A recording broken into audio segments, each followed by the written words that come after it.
Gum gum gum gum ha ha gum gum ha।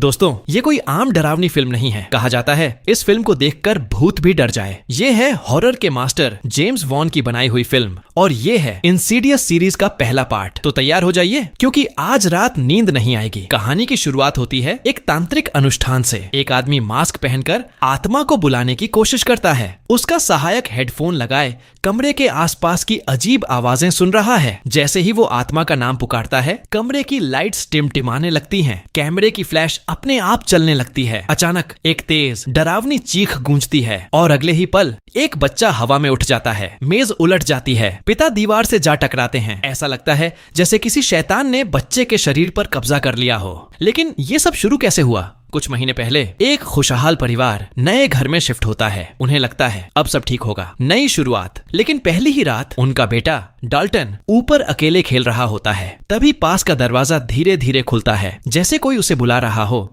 वो एक torch लेकर चुपचाप अटारी की तरफ बढ़ता है। वहां चारों तरफ अंधेरा है। उसे ऊपर कोई अजीब सी चीज दिखाई देती है। जिज्ञासा में वो सीढ़ी पर चढ़ता है, हाथ बढ़ाता है और अचानक सीढ़ी टूट जाती है। वो जमीन पर गिर जाता है। दर्द से कराहते हुए वो अंधेरे में देखता है और वहां एक भयानक परछाई खड़ी है। माँ तुरंत ऊपर दौड़ती है। पिता भी पीछे पीछे आते हैं, लेकिन अटारी में कुछ नहीं होता। सिर्फ एक अजीब सी बात, कोने में एक डिब्बा पड़ा है, जबकि उन्होंने अभी अभी घर बदला था। वहां कोई सामान रखा ही नहीं था। तो ये डिब्बा आया कहां से? अगली सुबह डाल्टन की हालत बिगड़ जाती है। उसका चेहरा पीला पड़ जाता है। वो बेहोश हो जाता है और फिर 3 महीने तक नहीं जागता। डॉक्टर जांच करते हैं। हर टेस्ट नॉर्मल आता है। न दिमाग में समस्या, न शरीर में बीमारी। फिर वो जाग क्यों नहीं रहा? इस बीच छोटे बेटे को भी अजीब चीजें महसूस होने लगती हैं। हर रात उसे अपने कमरे में कदमों की आवाज सुनाई देती है, जैसे कोई इधर उधर चल रहा हो। लेकिन जैसे ही वो उठकर देखता है, सब शांत। एक रात वो अपने बेहोश भाई को देखता है और डर जाता है। जल्दी से दरवाजा बंद करता है, लेकिन दरवाजा बंद करते ही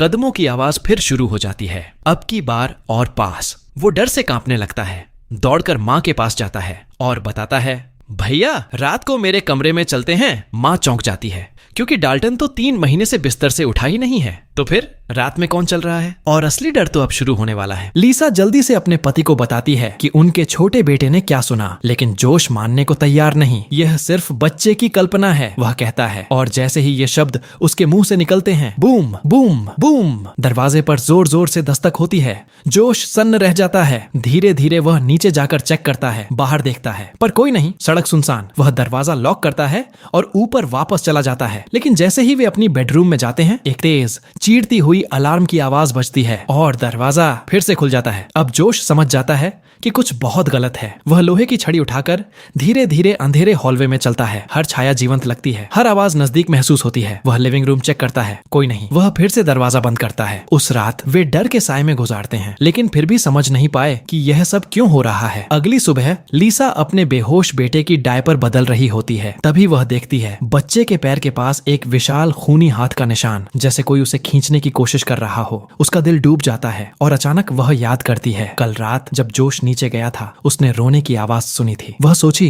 कि उसकी बेटी रो रही होगी, तो वह कमरे में जाती है, लेकिन वहां कोई बच्चा नहीं। सिर्फ पर्दे के पीछे एक अंधेरा साया खड़ा था, उसे घूरते हुए, मुस्कुराते हुए। अब उस खूनी निशान को देखकर लीसा समझ जाती है, यह घर सामान्य नहीं है। कुछ है जो उनके बेटे को चाहता है। वह और जोश तय करते हैं, हमें तुरंत यहाँ से निकलना होगा। नई जगह, नया शुरुआत। सोचा समस्या खत्म हो जाएगी, गलत, क्योंकि डर उनके पीछे आया है। नए घर में पहला दिन। लीसा कचरा बाहर फेंकती है और खिड़की से देखती है। एक अजीब सा बच्चा घर में खड़ा है, सिर झुका हुआ, सन्न, घूरते हुए। लीसा भागकर भीतर आती है, लेकिन बच्चा गायब। वह कंफ्यूज्ड है। उन्होंने तो घर बदल लिया, तो ये सब कैसे हो रहा है? अचानक एक दरवाजा अपने आप बंद हो जाता है। बच्चा फिर से झलकता है। लीसा धीरे धीरे उसका पीछा करती है। हाथ कांप रहे हैं। फिर वह देखती है एक लकड़ी की झूलती घोड़ी अपने आप हिल रही है, आगे पीछे, आगे पीछे। वह उसे पकड़ती है और पीछे देखते ही दरवाजा जोर से खुल जाता है। लीसा बाहर आती है, सांस तेज, दिल धड़क रहा है। वह जान चुकी है सिर्फ घर बदलने से डर खत्म नहीं होगा, यह और भी बदतर हो गया है और यह सब उसके बेटे से जुड़ा है। तो वह जोश से कहती है, हमें मदद चाहिए, सच्ची मदद। और तभी वह बुलाती है वो सफेद बालों वाली महिला जिसे हमने फिल्म की शुरुआत में देखा था, एलिस। वह शांत दिख सकती है, लेकिन वह सबसे शक्तिशाली पैरानॉर्मल एक्सपर्ट में से एक है। धीरे धीरे घर में चलती है, कमरों जानवरों को देखती है और कुछ ही मिनटों में कह देती है यह घर भूतिया नहीं है। सभी लोग फ्रोजन हो जाते हैं। फिर वह बेहोश बच्चे को देखती है। वह है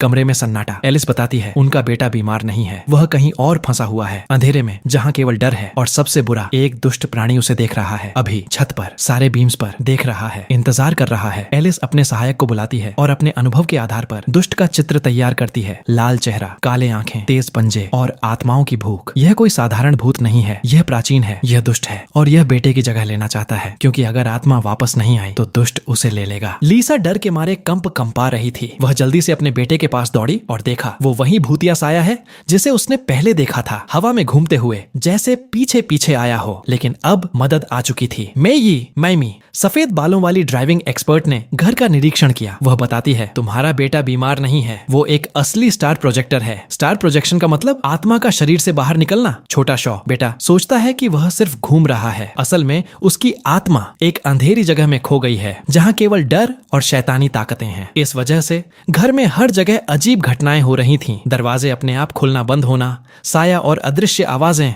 सब इसी का असर था। अगर समय पर पता नहीं चलता तो यह दुष्ट प्राणी उसकी आत्मा को नर्क में खींच लेता। मैमी बताती है अब एकमात्र तरीका है एक सशक्त सुमनात्मक रिवाइवल सेशन, जिसमें छोटा शॉ की आत्मा को उस अंधेरी जगह से वापस लाया जाएगा। वह रिवाइवल सिर्फ तभी सफल होगा जब अंदर का दुष्ट पूरी तरह बाहर निकाल दिया जाए। तुरंत तैयारियां शुरू हुई। बिजली चमकने लगी, बादल गरजने लगे और हवा में तूफान उठने लगा। वहीं दुष्ट प्राणी सामने आया, एक थप्पड़ मारा और सहायक को कई मीटर दूर फेंक दिया। मैमी तुरंत उठी, छोटा शॉ का माथा पकड़ लिया और प्राणी को धमकाया, तुम अभी निकल जाओ। कुछ ही पल में दुष्ट बाहर निकल गया। घर में शांति लौट आई। मैमी ने तुरंत जोश की माँ से संपर्क किया। जोश ने सोचा माँ का क्या लेना देना, लेकिन मैमी ने बताया छोटा शॉ और ये सब तुम्हारे पिता की विशेष शक्ति का वंशानुगत असर है। बचपन में जोश भी अचानक आत्मा का बाहर निकलना अनुभव करता था और अजीब घटनाएं होती थीं। फोटोग्राफ में भी साया दिखाई देता था। पहले माँ ने इसे कैमरा की गलती समझा, लेकिन धीरे धीरे समझ आई मेरा बेटा दुष्ट प्राणी के प्रभाव में है। फिर माँ ने मैमी को बुलाया। मैमी ने एक सशक्त रिवाइवल सेशन किया और जोश की यादें और शक्तियां अस्थायी रूप से सील कर दी। सब कुछ शांत हुआ। जोश अब समझ चुका था और अब छोटा शॉ की आत्मा को बचाने के लिए जोश को अपनी सील खोली और अंधेरे के उस स्थान में जाना होगा। सिर्फ तभी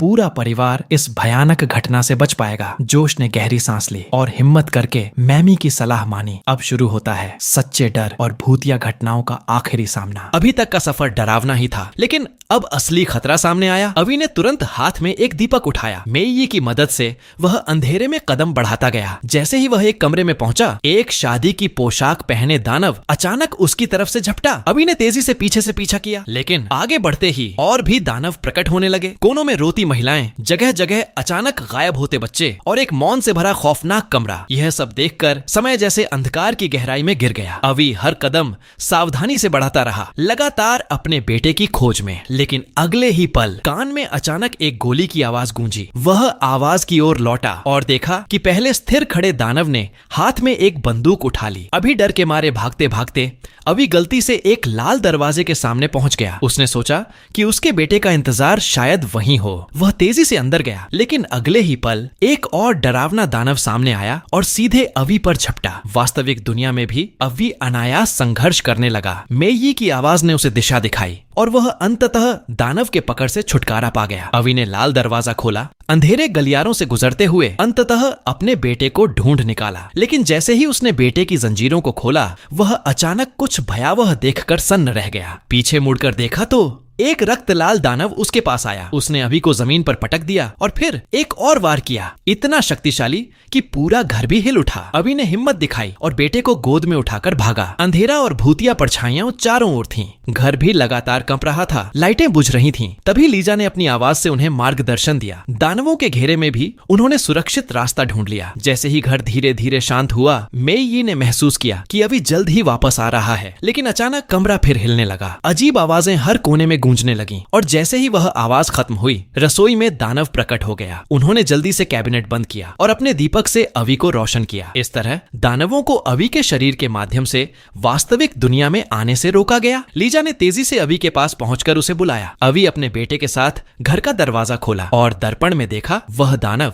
जो उसे पहले सताता रहा। अंततः अवी वास्तविक दुनिया में लौट आया और उसका बेटा भी जाग गया। लेकिन कहानी यहाँ खत्म नहीं हुई। मेई ने अवी पर कुछ देखा और तुरंत तुरंत कैमरा उठाया। यह दृश्य देखकर अवी भड़क गया। क्रोध में उसने मेयी पर हाथ उठाया। लीजा ने देखा मेयी बुरी तरह सफेद चेहरा लिए सो रही थी और अवी का पति कहीं नहीं मिला। अवी ने कमरे में चारों ओर खोजा, लेकिन केवल एक कैमरा मिला। कहना पड़ेगा मच्छर मानव। फिल्म के निर्देशक ने सच्चाई में डरावनी कहानी को बिल्कुल बेहतरीन ढंग से जीवंत किया है। ऊंचे बजट की जरूरत नहीं, सिर्फ सस्पेंस और डरावना माहौल ही पूरी कहानी को रोमांचक बना देता है। बस इतना ही। फिलहाल अगर आपको डर लगा तो सब्सक्राइब करें और नोटिफिकेशन ऑन करें। वीडियो को लाइक करें और कमेंट में बताएं कौन सा हिस्सा सबसे डरावना लगा। अगली डरावनी कहानी में फिर मिलेंगे।